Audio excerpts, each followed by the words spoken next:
Whenever we pull up a deep dive on someone from, 1600 years ago, I usually brace myself. Right. For dates, maps, ruins, all those marble statues that kind of look the same. It feels distant, like you're looking at something under glass in a museum. It can't touch you. Exactly. It feels safe. But looking at these sources on Hypatia of Alexandria, uh, this doesn't feel safe at all. It actually feels like a warning. It feels startlingly modern. It is modern. I mean, when you strip away the togas and the chariots, what you're really looking at is a society that is fracturing. You've got rising religious extremism, deep political polarization, and then right in the middle of it all, you have this woman. And she is insisting just stubbornly on using logic. And the sources are very clear that insistence on logic was the most dangerous thing she could have done. So for everyone listening, here's the setup for today. We are looking at a stack of historical analysis, philosophical texts, biographies, all on Hypatia. And our mission today is, I guess, a bit of demolition work. Demolition is definitely the right word. We have to break some things down before we can even start to build the real picture. Because there is so much myth here.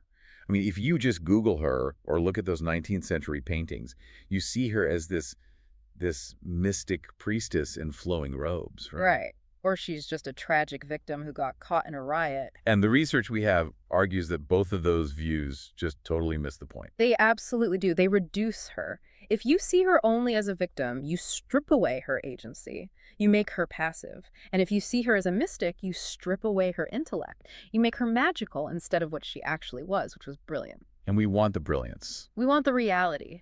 The core thesis we're exploring today is that Hypatia wasn't killed because she was in the wrong place at the wrong time. She was killed because she represented a specific idea, a living contradiction to authoritarian certainty. That's the phrase in the notes that grabbed me. A living contradiction to authoritarian certainty. That is a heavy concept. So let's start there with the reality. Let's strip away the Victorian paintings of the damsel in the temple.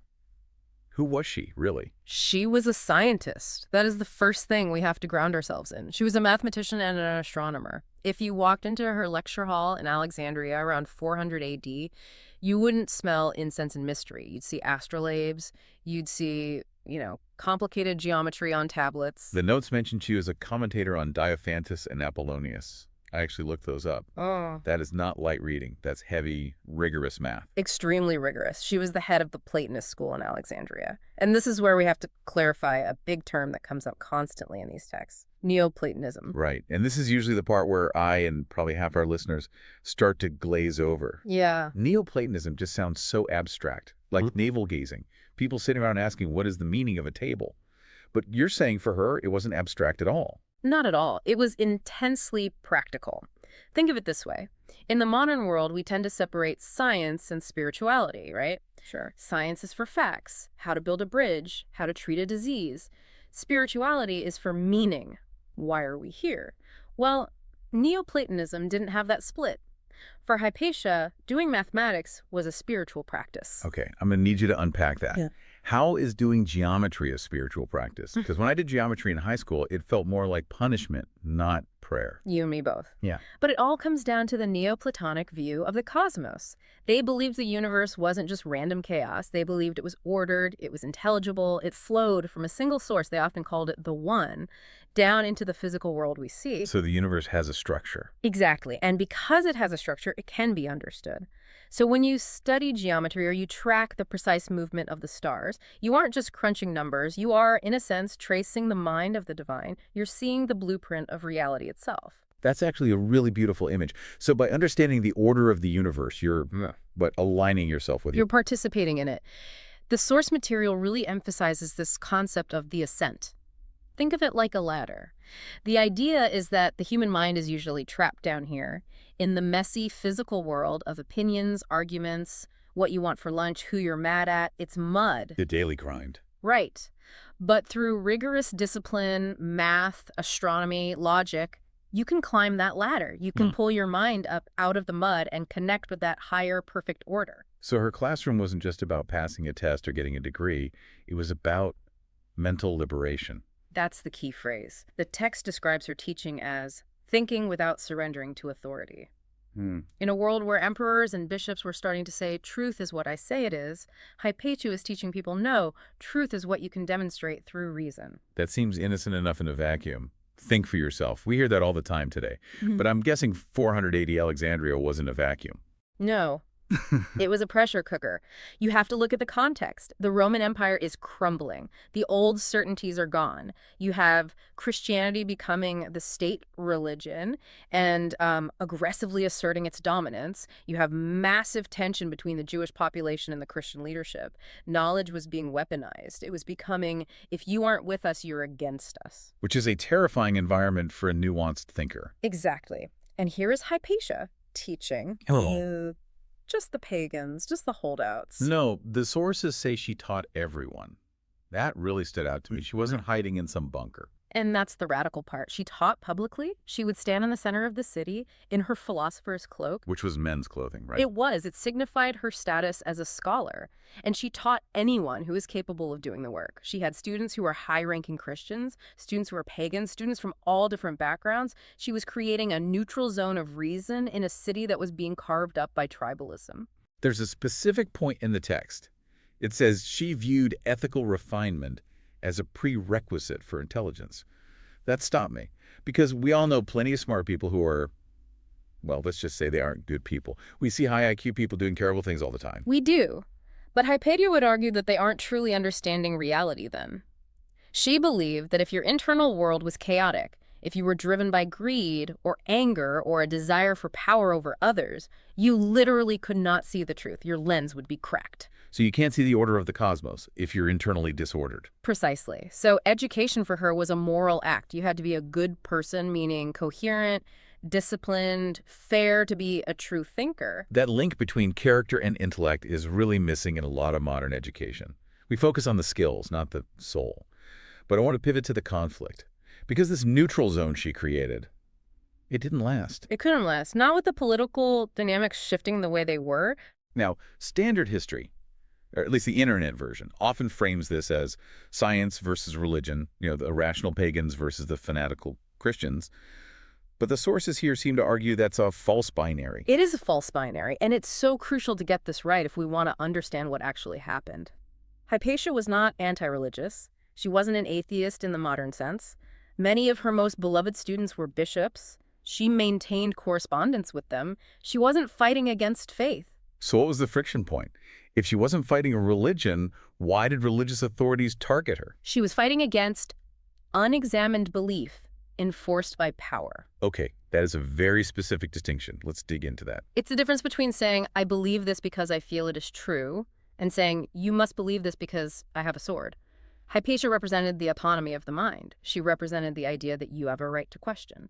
And for a rising authoritarian power structure, which was specifically represented at that time by the Bishop Cyril, that autonomy is a threat. Because if people can find truth on their own through this ladder of math and philosophy, they don't need the authority figures to tell them what's real. Precisely. It undermines the dependency.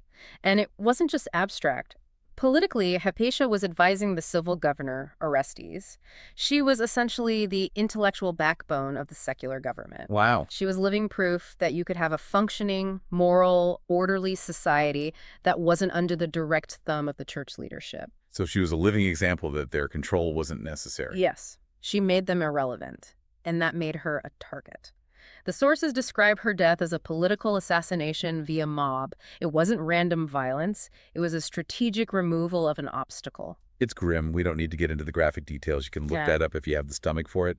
But it was brutal. It was meant to be seen. It was terrorism, effectively. It was performative violence. The goal was to shock the city into submission. The message was, look what happens to the smartest, most high-profile person in the city. If we can touch her, we can touch anyone. And it worked, in a way. The neutral zone collapsed. It did. The chill went through the whole intellectual community. But here's where the deep dive takes a turn. Because usually, that's the end of the story. She dies, the lights go out, curtain down. But the stack of notes you send over has this whole section on the mother goddess. Yes. And I have to admit, when I first read that header, I kind of rolled my eyes a bit. I get it. We just spent 10 minutes establishing she was a logician, a mathematician, a celibate scholar who lived by reason. Calling her a mother goddess feels like we're sliding right back into that romantic myth-making we promised to avoid.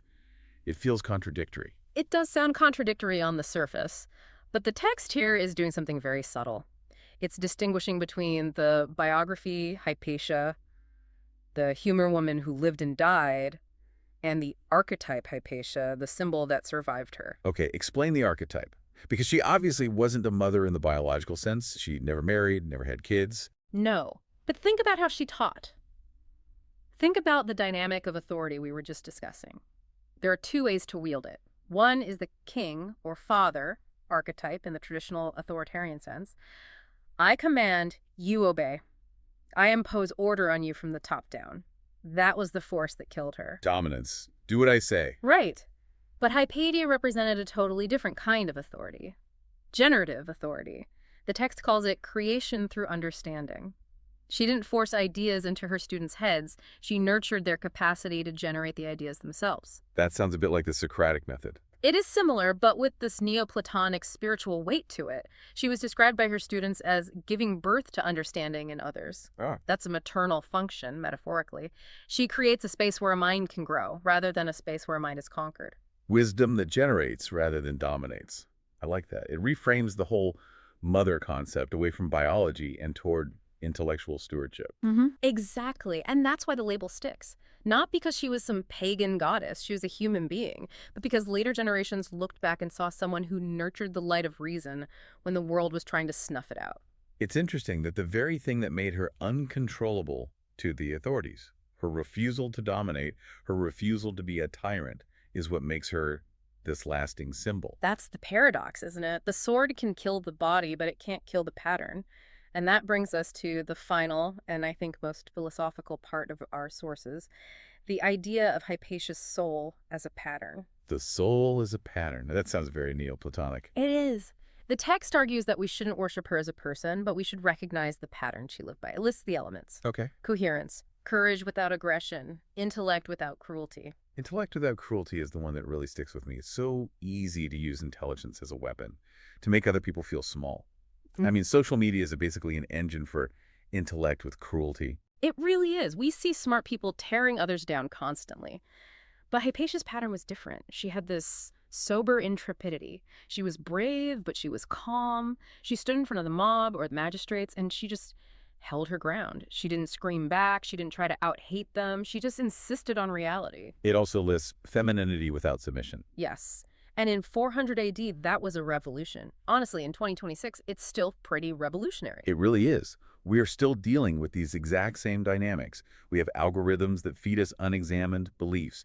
We have polarization that demands we pick a team rather than think for ourselves. And that's why the modern resonance section of the notes is so important.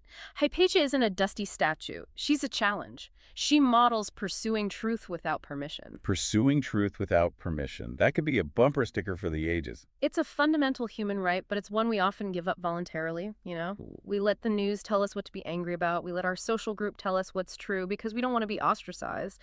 Hypatia asks us, are you thinking? Or are you just agreeing? It's uncomfortable to ask ourselves that. It requires effort. It does. It requires that ascent we talked about, climbing out of the mud. So, to wrap this all up, we've gone from the myth of the mystic to the reality of the mathematician, the tragedy of the politics, and finally to this enduring symbol. What's the one thing you think the listeners should walk away with? I think it's the realization that truth doesn't need violence. If you have to force someone to agree with you, you've already lost the argument. Hypatia proves that true authority comes from clarity, not coercion. And that understanding doesn't need a license. You don't need authorization to look at the stars and figure out how they move. No, it just needs courage. I want to leave everyone with a final thought from the source material that I found kind of chilling, but also motivating. The text says, wisdom, when fully embodied, is often mistaken for a threat. Because it cannot be controlled. Exactly. So if you're feeling a little dangerous today after listening to this, maybe that's a good thing. I think Hypatia would approve. Thanks for diving deep with us today. Keep thinking, keep questioning, and we'll see you on the next one.